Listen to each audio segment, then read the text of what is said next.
सिंधुदुर्ग जिल्ह्यासह इतर जिल्ह्यातील ताज्या घडामोडी पाहण्यासाठी सिंधुदुर्ग 24 तासला सबस्क्राइब करा आणि बेल आयकॉनवर क्लिक करा। सिंधुदुर्ग 24 तास सदैव तुमच्या सोबत। पुढील बातमी पाहणार आहोत विस्ताराने। तर रात्री ग्रामदेवता गावाच्या वेशीबाहेरील नियोजित स्थळी नेल्यानंतर वांगणी गावच्या गावपळणीला सोमवारी दुपारपासून सुरुवात झाली।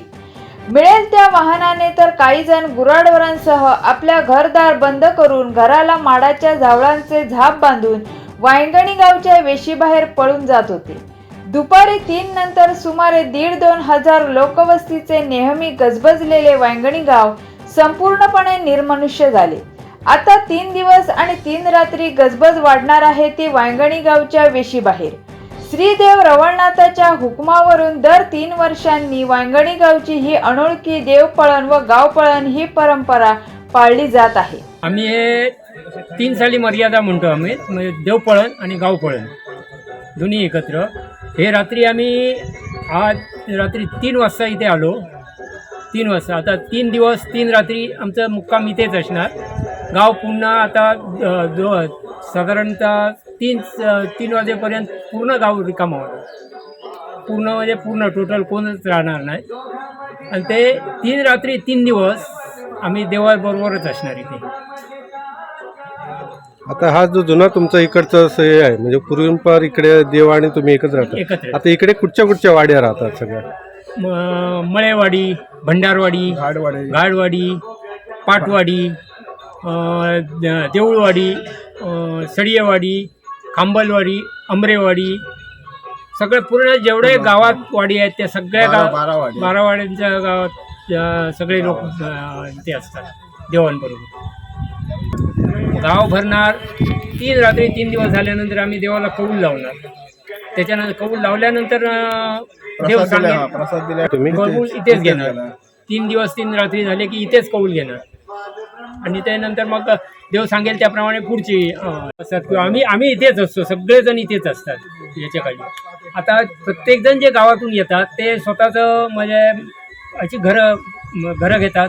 म्हणजे ते हे लोक एवढे आम्हाला कोऑपरेट करतात की विचारू नका। घर देणार, सगळं देणार। आम्ही जेवण खाण्याचे जे साहित्य असतं ते घेऊन येतो, इथे जेवण बनवतो। 3 दिवस 3 रात्री हे असतं। इथली लोक खरोखरच एवढे आम्हाला कोऑपरेट करतात की झोपाच्या बाहेर। गावपळण म्हणजे आमच्या देवाचं दरवर्षी 3 साली मर्याद, त्याप्रमाणे 3 साली मर्यादेप्रमाणे देव डाळूसरवरनं आल्याच्या नंतर तो जाणीव करून देतो आम्हाला ग्रामस्थांना जाणीव करून दिल्याच्या नंतर आम्ही पाशाने बसून एक विचार करून पाशाणाजवळनं हुकूम झाला की गावपळणची तारीख डिक्लेअर करतो। त्याप्रमाणे आज 23 तारीखला गावपळणचा हुकूम झालेला असा आणि तारीख ठरलेली असले त्याप्रमाणे रात्री 3 वाजता आमचा देव रवळनाथ पहाटे 3 वाजता सडेवाडी येथे गोसावी सिद्धेश्वर मंदिरच्या बाजूला देवपळण स्थान आहे, त्या स्थानावर विराजमान झालेला आहे। त्याचप्रमाणे आम्ही आताही नंतर 3 वाजेपर्यंत सगळे ग्रामस्थ आता हळूहळू निघायला सुरुवात केलेली आहे। जाऊन आम्ही त्या ठिकाणी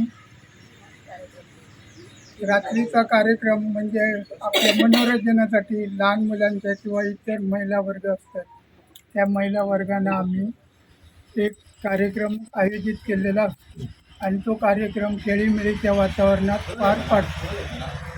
सिंधुदुर्ग जिल्ह्यासह इतर जिल्ह्यातील ताज्या घडामोडी पाहण्यासाठी सिंधुदुर्ग 24 तासला सबस्क्राइब करा आणि बेल आयकॉनवर क्लिक करा। सिंधुदुर्ग 24 तास सदैव तुमच्या सोबत।